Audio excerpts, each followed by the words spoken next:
James. I'm going to speak to Wei Ting today, who has some concern about interest rate and how it will affect purchasing of a new property in Singapore. Hi James, recently I understand the interest rate are increasing.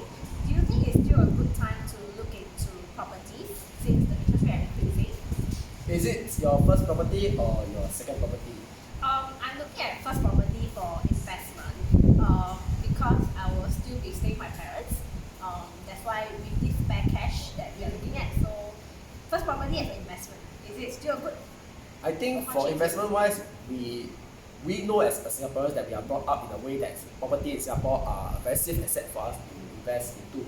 Right. And moreover, this is your first investment vehicles. I think real estate is something that you should really consider based on what we have seen in the past. Property prices has been increasing throughout the years, even throughout the pandemics or such, that we do not see any big fluctuations in the price index for private properties.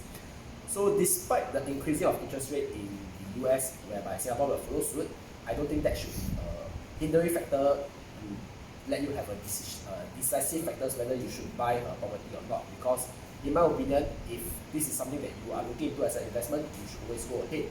Interest rate is not something you or me can control, but as per what we are seeing based on the history of Singapore property prices, it is set to go up higher and higher. Right? People that not make their purchase 5 or 10 years ago will look back and regret their action. I can certainly say so with 110%. Right? So the best time to make an investment is in fact now. Do you have any recommendations? I have a few in hands. Let's go and take a look. Sure, let's go.